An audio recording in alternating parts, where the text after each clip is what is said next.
My name is Wikus MARAIS. I'm an economist. I work for a company called CITADEL. We give financial advice to wealthy South Africans on how to stay wealthy. And the story that I'm about to tell is really the story of my family and how they came to be in South Africa. And the origin of it, to a very large extent, is that the Dutch in the 17th century was starting to compete with the Portuguese for the trade to the east. They established a colony in Java and they needed a halfway house to supply their ships with fresh fruit, vegetables, meat, etc.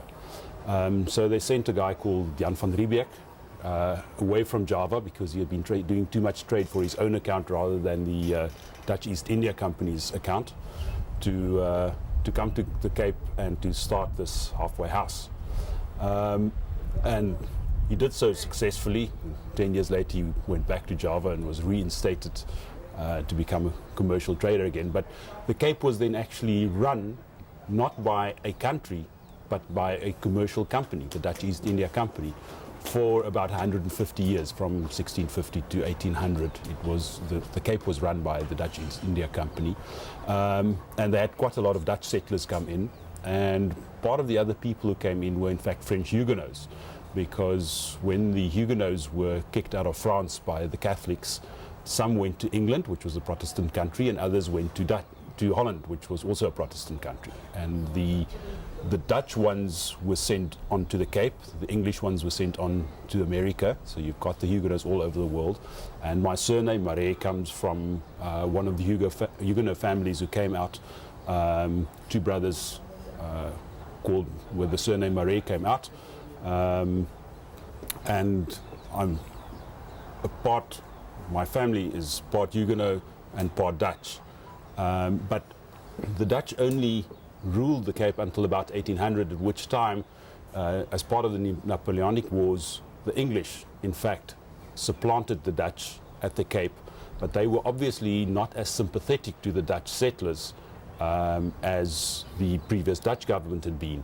Now, the Dutch settlers at that time had expanded northwards from Cape Town towards the east up to about the Fish River, where they had met the black peoples, mainly the Xhosa at that point, coming south. So there was quite a lot of strife between the Dutch-speaking settlers and the Xhosa. But the Dutch settlers, if you want to call them that, didn't see themselves at that point anymore as being Europeans in Africa. They actually saw themselves as Africans, and they saw themselves as being colonized by the English and being very hard done by the English. So one of the major events that happened soon after the English had taken over is that all slaves within the British Empire was freed around about 1820. And if you were a slave owner, you could go and claim compensation for this, but you could only do that if you went to London, which, as far as the Dutch settlers were concerned, was as good as not getting anything, because they had no means of getting to London and back. And the slaves, in fact, that they had weren't African slaves. They were, in fact, Malay slaves who had been brought by the Dutch to the Cape from their Javan and Indonesian colonies. So what you still find in South Africa today is a Malaysian, or sometimes called coloured population, which is the direct descendant of those descendants of those slaves. So those slaves were freed in 1820, and by 1840 the situation between the Boers, as they were called, the farmers on the borders, and the English government became so tense that those farmers decided to leave and trek inland and set up independent republics where they could rule themselves. Now, the big problem, of course, was all those places that they were going to were already occupied by black people, mostly, in fact, doing a little bit of farming and quite a lot of cattle farmers in those places. So they trekked, and that's where the word trek in English actually originates from the Dutch word trek, which means to move from one place to another. So they moved into inland and established two Boer republics, one called the Transvaal and the other called the Free State. And there they were pretty much, they bartered some land from black peoples, but there was also quite a lot of battles, and eventually you have to say that they were military conquerors of those areas, and they settled their republics in those areas. And then around about 1890, gold was discovered in the Transvaal. And as soon as gold was discovered, a lot of people from the British Empire started mining that gold commercially, because the Afrikaans people were mainly rural farmers and they weren't very much involved in the mining industry. So there were more and more British citizens and British subjects in the Transvaal, which obviously the British wanted to protect. At the same time, they were of course not averse to having some of that gold under British control either, because that was by far the biggest find of gold for hundreds of years. And within about a 10-year period, the animosity between the British and the Boers grew to the point where there was, in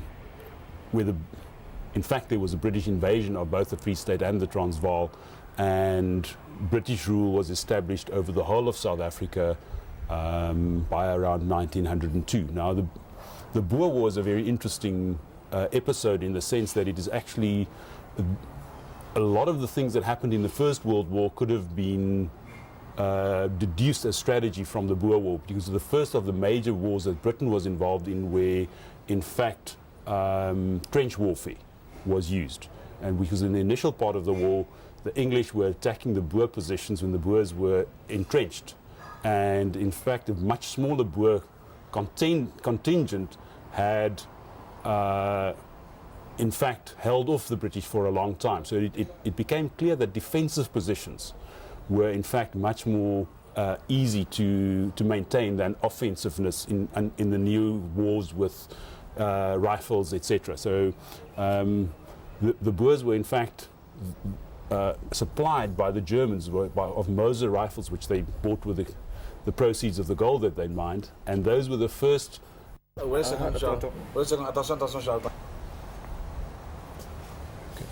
So the Boers were in fact supplied with Moser rifles, which was the first rifles to operate without, in fact, smoke coming from the barrel.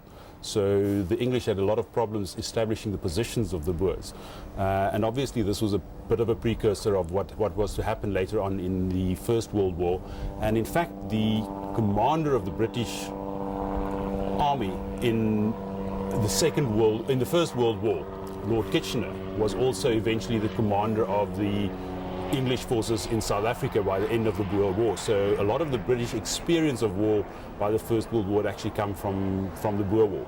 But the interesting point, of course, is that the Boers, even though they saw themselves as colonized, never thought of the indigenous peoples as also wanting not to be colonized and to be independent. Although, to them it was always a question of let the black people stay in their areas under their traditional chieftains. So, but as soon as, of course, they occupied a piece of really lucrative land, they would find some reason to have a war with that tribe and to occupy the most, let's say, the most productive parts of the land. So they were gradually conquering the land from the black peoples, but even though from an international point of view it was seen as the Transvaal and the Free State, large part of that by the Boer republics actually regarded as black grounds, which was still ruled by black chieftains, many of them allied with the Boers. But the problem between whites and blacks in South Africa really started very soon after Jan van Riebeeck had entered the Cape, because he had trouble with the local Hottentots, who were in fact not even pastoralists, they were hunter-gatherers. So they didn't really perceive the cattle that the Dutch farmed as something that was owned by the Dutch. They would hunt those cattle and eat them. So they obviously had quite a lot of fights kind of fairly early on this. And in fact, both Bushmen and Hottentot, or San and Khoisan, as many prefer to call them, were hunted like animals by the white settlers, because they couldn't actually deal with those people, because they had no chieftain that you could make a peace deal with. So they were in fact hunted until fairly late in the 19th century. But the real system of apartheid as we knew it for 50 years, it was in fact initiated by the British, who started mining the gold in Kimberley and in Johannesburg, because what they created was labor camps for the black people they needed to work the mines, which was kept strictly separate from the white areas and the white population of British people who had come in to work on the mines and to own the mines and to supply the technical abilities, etc., the finance to set up these mines. So the whole system of migrant labor was also initiated at that point. So the British would send recruiters into the tribal areas to recruit black people to come and work in the mines, but they would only work on a one-year contract, and then they would be sent home. And it would be only men who were housed in hostels. And then the next year, some of those same men would come back, but they would be treated as absolute novices, and they would have to go through the same training again. And whether you were a novice or new, you had the annual intake was treated exactly the same. So a large part of the structure of apartheid was actually put in place by the mine owners and the people who worked the mines. But it's very interesting that Lord Milner, who was really the initiator of the Boer War and who wanted to conquer the Free State and the Transvaal, wanted to eliminate what he called Afrikaner nationalism. So what had happened is that these white descendants of the Huguenots and the Dutch had in fact acquired their own nationalism called Afrikaner nationalism. And this is what had created the two Boer republics. And they were, of course, vociferously opposed to the British. So the interesting part of the end of the Boer War is that Milner wanted the war to end with the complete destruction of Afrikaner nationalism. But Kitchener, who had come in as the military commander, gained a huge amount of respect for the Boer warriors, and he eventually made peace with them. And part of that peace agreement, the so-called Peace of Vereniging, was that black people would not be able to vote in post-Boer War, in the post-Boer War period. So interestingly, after a huge fight for independence, 3 years and huge number of people killed, in fact, Transvaal gained self-government within 4 years after the war. And the commander of the South African, or the Boer forces in the Boer War, became the first Prime Minister, first of the Transvaal and later of the Union of South Africa in 1910. And he was called General Louis Botha. So General Botha was the leader of what was then called the South African Party, and their policy was reconciliation between the British and Afrikaner parts of South Africa. So in fact, ignoring the black participation. Now the ANC in fact was founded by the group of blacks who petitioned the British government before the formation of the Union of South Africa, because the Union of South Africa was then the Cape, which was the first part to be settled by the Dutch, the Transvaal and Free State, which had also been settled by the Boers who had trekked, and Natal, which was where the Boers initially went, but were quickly supplanted by the British.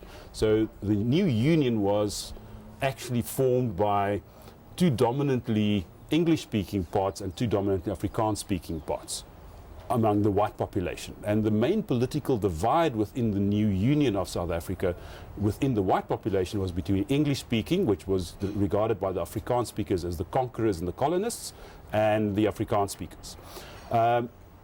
And both of them had no real idea of how to deal with the black population. They didn't want the black population to be part of the white political system, but they didn't have really any idea of how to deal with keeping them out of that system. So in 1909, before the Union was signed in 1910, there were some black delegations sent to London to try to petition the British government not to allow this union to go forward without including black people in the political dispensation. And in fact, this was formalized in 1912 as the African National Congress. But 2 years later, another faction was started within white politics called the National Party. And it was started by one of the Free State Boer generals called General Hertzog. So having fought with General Botha, who was the Prime Minister in the war, he said, the biggest problem I see here is that this whole country is being run for the benefit of the British. And the slogan that he started his party with is South Africa first. Not Britain first and then South Africa, but South Africa first. So a very anti-colonial party, but very much supported by poor Afrikaans people, because the war had also devastated the economic base of the Afrikaners who had been living in the area. So they were very, very poor, and in fact flocked as laborers to Johannesburg on a very large scale. And they were very anti the whole idea that black people would be allowed to compete as laborers against them, because the black people will be, because of their lower standard of living and the traditional living, they would undercut them. So in fact, the one thing that General Hertzog also proposed was a civilized labor policy, meaning white people should have preference for the jobs on the mines and in the industries, and black people should be excluded. Now, this was quite a popular policy, and by 1925, in fact, General Hertzog was elected as the new Prime Minister. Botha had died in the meantime, and he was succeeded by General Jan Smuts, who's also famous for many other reasons as part of the British Empire. Now, again, Smuts' attitude was, we're part of the British Empire, we should be looking at the whole world, and in fact, his philosophy, he was the originator of the philosophy of holism, later also to be the Chancellor of Cambridge University. And also acting Prime Minister of Britain from time to time during the First and Second World Wars. So he was very pro-British, although his own origins were very much Afrikaans. He was also one of the generals on the Boer side during the Anglo-Boer War. But when Hertzog came to power in 1925, his first act was to start industrializing South Africa. So the whole policy up to that point had been mining only, industry in Britain. And his policy was no, industry also in South Africa. So he started a lot of steel factories, the Industrial Development Corporation and so on was started by the state. So there was state-driven industrial development started in South Africa. But at the same time, in terms of policy towards black people, the policy was preference for whites in this policy. This was kept up until the late 1930s, when South Africa in fact entered the Second World War against the protest of General Hertzog, who was the Prime Minister at the time. But he was voted out of Parliament in 1939, and Smuts was voted in to support the British against the Germans in the Second World War. Now, it's very interesting that then the kind of radical Afrikaner parts of the population who had great sympathy with the Germans, and they were also supported in their protests against the British government and the English-speaking government by the Germans. So there was a close, let's say, feeling of affiliation between the Afrikaner nationalists and the Germans, I guess mainly because of the common enemy, the British, but also because the whole theory of racism was a strong part of Nazism, and it also started to become a strong part of the Afrikaner nationalist cause. So if you look at the Afrikaner nationalists, there was actually two different strains within that. The one was anti-Britishness, and the other was anti-blackness. So to a very large extent, those two things fused and were very difficult to distinguish from each other. So many of the people you would speak to would say, but I'm not a racist, I'm just against the English. But other people would say, look, I don't really mind the English, but we've got to keep these black people from undercutting us in the labor market. So to a very large extent, there was confusion between those two things.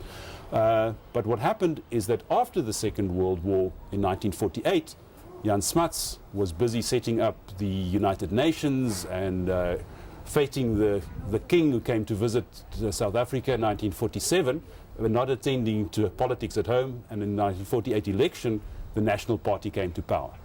And in fact, they were so surprised by it themselves that the leader of the National Party, when they woke him up and said, you know, you're the new Prime Minister, said, you know, I'm an old man, you shouldn't make jokes with me. So he was completely flabbergasted and surprised by suddenly being the Prime Minister. But the policy that they had suggested was something called apartheid, which in Afrikaans, which originated from the original Dutch that the people spoke and a smattering of French, means separateness. So the whole idea was that black people and white people would develop in South Africa but separate from each other, not as an integrated one nation.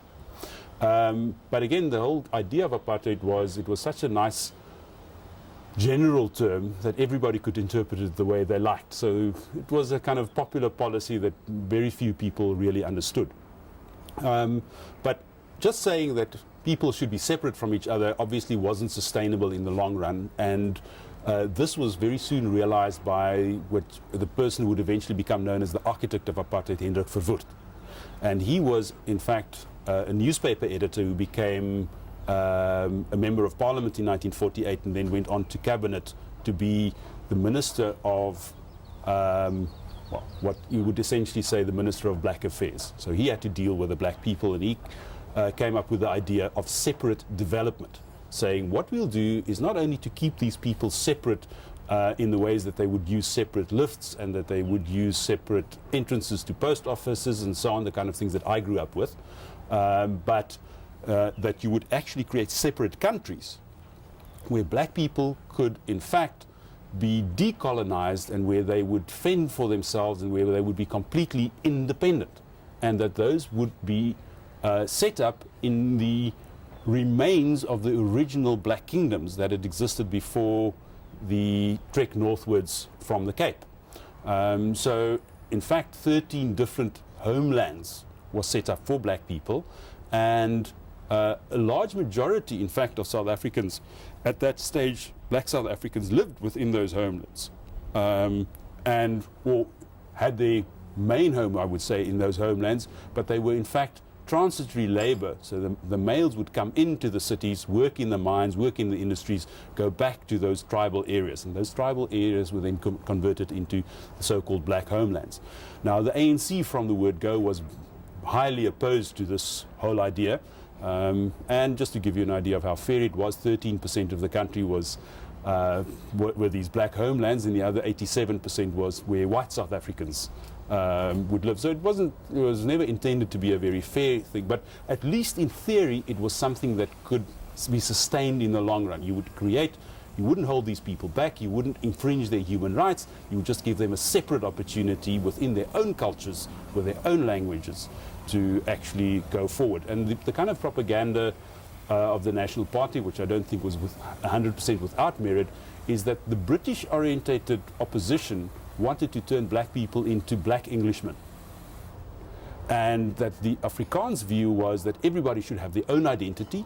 We want our Afrikaans identity, English speakers can have their English identity, but the black people in South Africa could also each have their own black identity and their own language and their own national traditions and so on. So to some extent, a lot of the kind of human rights issues and a lot of the cultural issues that comes forward later on was in fact taken on board by the National Party, saying these people should